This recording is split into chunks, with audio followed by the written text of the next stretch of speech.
Hey, it's Ryan with QLZ. It is a new year, which means we are trying to get interviews rolling. Things are getting back of everything here in the music industry, as Molly, as you know, with how things kind of shut down around the holidays. So you're our next guest, Molly Diago. We're going to have you on the Artist Spotlight tomorrow with your new track. So appreciate you joining us. How you doing? Sure, I'm great. Thank you so much for having me. It's good to have you. I know active rock. You're kind of coming into the world of active rock, which is cool to see. But before we even dive in, I believe you are the first person I have ever interviewed when it comes to rock that also has a law degree. I'm sure. Yeah, I know. Wildlife over here. Absolutely. Yeah. So how'd that kind of come about? Have you? I mean, obviously, I think you've been in music for a long time, but uh, always interested in law. And I guess if you get in trouble out on the road, I guess you can represent yourself. Exactly. That's what I was thinking ahead. I was like, you know what? I know how these tours go. I'm gonna need cheap representation. So, but it was anything but cheap, actually, if I'm being honest. But Yeah. yeah, there was a lot of complex issues that are always sort of happening in music, and I also wanted to have a backup in case Mhm. someday I didn't want to keep touring and doing crazy things. Haven't reached that day yet, but I'm happy I do have a pretty secure backup. I am licensed actually in New York, Okay. and I always find myself I get a lot of calls from musicians all over the place, always needing some help, some advice, and so I've kind of met a lot of cool friends through being a lawyer as well. So it has perks, absolutely, but I'm pretty fortunate to say that sort of lawyer is my backup. Okay. Do you have a specialty for it? Or I guess kind of how does that work? I don't know a whole lot about law. I've luckily Mhm. never needed a lawyer for anything. So do you have like a specialty that you're in for your law degree? Yeah, sort of. I mean, I kind of a lot of business stuff. Intellectual property is sort of where music falls under. So I Mhm. do a lot of IP stuff, and like I said, I do it sort of to help out others. So I find myself learning a lot on the fly versus sort of specializing in one thing or another. But I do a lot of IP, and of course, I somehow I ended up working with quite a few nonprofits as well. So Okay. it's never a dull moment. And it's one of those things you just fall into it. So every day there's a new somebody's having an issue. So, you know. Well, that's awesome. And again, reading up a little bit more about you as well, like you've got this massive drive of a lot of different things. Seeing online, you've got horses. You had something up about, you're going to school. Obviously, you're a musician at the same time. I guess was the drive that you have, because I think it's a good example for a lot of people out there that have goals and want to achieve stuff. And obviously, we'll talk with you about your music as well. But like, I think it's important for people to know like how driven some of the people that I get to talk to are when it comes to certain things. So where does that drive kind of come from? Yeah, I appreciate that. It's a super nice Mhm. compliment. Honestly, I found that once I started like getting rolling with music, like it was always about chasing some sort of high of like an achievement or, having your song on this radio or getting some award. And then sort of you get into the snowball effect of, well, when things slow down, I get bored, Yeah. So it's like, all right, what's next? How do we keep pushing, the envelope, I guess. That's a little cliche, but Mhm. that's really what it is you start setting the bar high and then you just say, how high can I go? And I've sort of gotten into a cycle where you just put your blinders on and you move forward and you keep life interesting. And the way that I like to keep life interesting is, again, creating new goals and sort of Mhm. finding a way to get to the finish line as one does, whether that's going to law school or having your song spun on WQLZ. So Yeah. every day's a new day and a new excitement for sure. But thank you. I appreciate the compliment.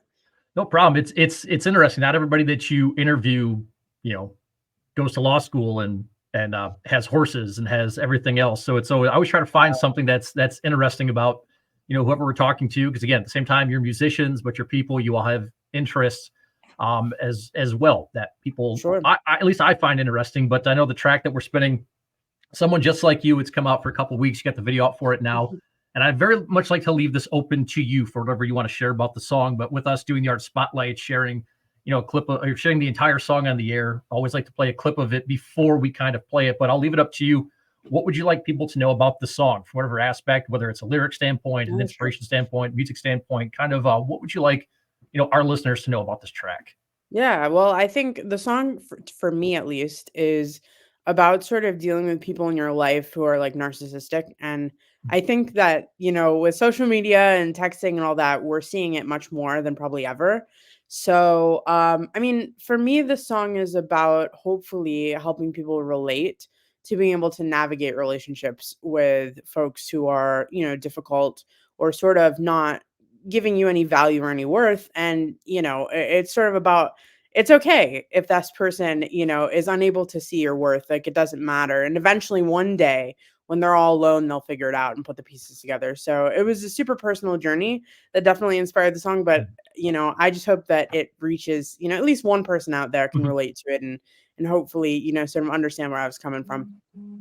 Absolutely. Where'd the idea for the music video come from as well? I know you just released it a couple of days ago, and it's very. It almost feels like there's a little bit of kind of kung fu going on here. There's almost like a Matrix feel. At least when I watch it, there's like a Matrix Yeah. feel to it as well. You And know it, what's I oh, I'm sorry. Go ahead. No, no, it's funny because like I think everybody wants to be some sort of, either superhero or villain in their own movie. And Mhm. I got that chance with Okay. this music video. An awesome animator did it, Jesse Bond. And literally it's me basically beating somebody up in three different time periods, if you will, Yeah. whether it's like the ancient Japanese kung fu or like ancient Rome. And I think aliens were involved at some point too. But again, it's just, sort of chasing the narcissist until you realize you didn't need him or Mhm. them or whoever it may be all along. And so that's what the video is about. And I absolutely love it. And it's definitely one of the favorite things I've ever got to do was become an animated character for sure. That's awesome. And who did it again? Jesse Bond, Okay. amazing, amazing animation guy. Because when I watched it, I was like, I don't know if this is AI, if she did something through AI, because there's a few bands out there. I know some smaller, like we've got a Mhm. couple bands, I think, through Illinois that have done like AI and to kind of get the point across. But this is a guy that just does all the animations just This was himself. like a It's amazing. literal, like, Pixar Studios type guy who I mean, this it took we actually the footage was originally for a music video that we were trying to put together, like, 5 years ago. So, Mhm. it took a good years to get this type of film together, and it just fell into place for this song. But, I mean, hours and hours of manpower sort of went into designing it, so he's really proud of it, and we are too. I think he did an amazing job. And I love it because there's a lot of personal feelings behind the video, so Okay. I think that it was cool. It was a cool moment for me to see myself doing all those kinds of things that you can't do in real life because it's Yeah. illegal. And I know that only because I went to law school. Yeah. You can't shove a katana in somebody's stomach and No, get away that's with it rude. at all. It's considered rude. So, You can try to defend yourself on that one, but I don't know how well it's going to work out for you. I really exactly. don't. So, no, it's cool. I See, wanted you to don't double check. Oh, even go ahead. oh no, you don't even need law school. Like you got it. You got the Perfect. I'm gonna go. gist. All right, I'm gonna go represent somebody, or if I get in trouble, I'm gonna represent myself and see See how how it long I can goes. last. So it's that easy, huh? Sure, why not? Why did I spend all these years on law school and all this money? Why did I do this? So Why bother? yeah, Believe me, I have those days. But no, no, just kidding, of course. Or am I? I don't know. But yeah, I wouldn't suggest it. But you know what? If you do it, I bet it'll make a really good story. awesome. I'll if we discuss some stuff again down the road, if I do anything like this, I'll get you an update and let you know how it goes. Beautiful. Or I might be behind a jail cell. I don't know. We'll see what It's happens. fine. But It's fine. Molly, it's an interesting as you. I know you've been in the industry, like I said, for a while. So you kind of know how things are, how the singles game is, how the EP is, how albums are, and obviously we've just started 2024. The track is just out. What do you want to do for music this year? Kind of what's your plans here for 2024 when it comes to more new music, kind of hitting the road? Or what are you? I guess what are you able to share right now? Yeah, a little bit of everything. I know that we have some dates over the summer that'll hopefully be out soon, which is exciting. But in terms of music, like we have an EP that I'm working through with my label, who's been fantastic. And I think we have one more single after this, and then we're gonna just drop the whole thing. And hopefully everybody likes it. And maybe we'll get to do some more music. So it's kind of I just like fly by the seat of my pants. Every day is different, every day is Yeah. exciting, and we'll see what they have in store for me, I guess. Terrible answer, but yes, a lot of things coming, I just don't know what. No, To put it it's short. fine. Sure. It's a good chance for you to push out what you have coming up, but at the same time, it's like I just kind of try to leave this always open ended because some people are doing albums still, and some are like, God, I don't have the time for albums because nobody cares. Like I still like buying full length records and EP. Why? I guess why for you? Why is an EP the best way to go? I always leave this up to the artist as well. Like, why is this the best plan for you when it comes to releasing some tunes? Honestly, I would have loved to do an album. I'm the same way as Mhm. you. Like, there's Yeah. nothing that replaces that feeling of getting to like sort of go on a roller coaster, right? From 1 to 10 or 12 tracks, whatever it is. Yeah. For us, it was a thing about time, trying to work through a budget. It was my first project with this label. So I think we took sort of a conservative approach and, hey, we'll put out an EP, see how it goes. Because a lot of my music has been all over the place. Kind of. I've always been in active rock, but like even the first song I put out with this label was almost like a country tune. So I think the EP was a choice to be able to experiment where I fit best. And then maybe we'll be able to sort of capitalize on that with an album next, hopefully, if all goes well. Awesome. And you mentioned, so like I still have a CD player in my car. I've got I think like 3 or 4 CDs in my front seat. I still have to kind of go through. And you mentioned that Nice. you do love albums. So it's a perfect segue into a question I ask every single artist, every single band that I have on. It used to be a blog post called Favorite Fives when I used to live up in Wisconsin, asking bands their favorite complete albums of all time. If you've got 5 off the top of your head, feel free to share. If you want to do more, less, but yeah, your favorite Wow. no skip albums. Oh, so Dave Matthews, Under the Table and Okay. Dreaming, my favorite of all time. All American Rejects, When the World Comes Down, because the kid in me was totally in Okay. love with the whole band. I mean, at least 3 different Bruce Springsteen albums. So that right Okay. there gets me Okay. right there gets me. I love all of his stuff. I love all of Dave Matthews stuff. But how about you? What are your no Name skips? Linkin Park Hybrid Theory Okay. is one for sure. Solid. Slipknot self-titled debut record. Seven Dust, Cold Day Memory, Oh, in Seasons would be 2. You're only like the second person to ask me this, and you're the first person to ask me this back during an interview. I should have known oh, it was come on. coming at some point.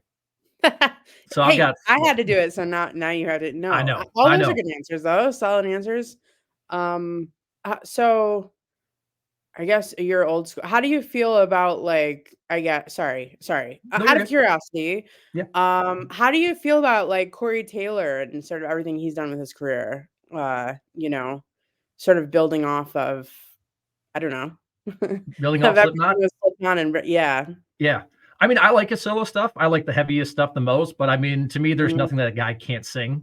Um, Heck yeah. for Corey, it does not have to be. So like a lot of the bands I like, even like the last album Linkin Park put out, One More Light. Do I care for it from a rock standpoint? Not especially, but to me, Chester can sing anything and do no wrong. Right. That's kind of the way I look with Corey is whether it's a 70s, 80s rock style vibe or if it's more upbeat rocking, if it's heavier, if it's just him singing. And I've seen him in Slipknot, I've seen him in Stone Sour a couple times live, and I've seen him solo once. And all 3 super impressive Amazing. every single time. Or if it's the He's great. SpongeBob song that he sings when he does like his I don't know if you've seen those Yes. videos. Yeah. The guy can sing SpongeBob and I'm cool with it. It's just a testament to he's definitely one of Yeah. the greats, and I think that's what I love about rock certain rock artists, like, I was really driving on Shinedown for quite a while because Mhm. although their most recent albums, I don't know, but, like, I don't know, I just, like, get so attracted to a vocalist that can really kill anything that it's just even if you don't love the music, like, you can at least respect, Yeah. how and as soon as you said Slipknot, I'm like, "Oh my god, Corey is one of the best," and I absolutely love him, but sorry, I didn't mean to turn it on you, Nope. but No, it's all I good. love a good Corey Feldman discussion. Or Corey Taylor. Yeah. Corey Corey Taylor. Feldman's a whole other discussion. A whole different thing. That's a whole different That's whole next different time. discussion. So, Molly, again, we've got your song, Someone Just Like You. It's on the Artist Spotlight tomorrow. I told you we'll have it on the air 8:30 in the morning for me. So you're up New York, be 9:30 in the morning for you. We'll have a blog post up on it. We'll share Awesome. it for our listeners, WQLZ.com after the song airs. Where can everybody follow you? Website, socials, people want to buy merch from you, check out what you've got coming up. Again, I know it's a lot more music and more tour dates and things like that. But if people want to follow you, where's the best places for them to do that? At Molly Diago, DAGO, I think pretty much on every platform you type that in and I'll pop up. So come say hi. Hopefully stream the song. Hopefully you like it. Tell us what you think. We appreciate it. And of course, everything else, all the information is mollydiago.com. So we hope to see you all there. And thank you so much for your time today. I really appreciate it. You too, Molly. Nice meeting you. We'll talk to you soon. Awesome. Thank you.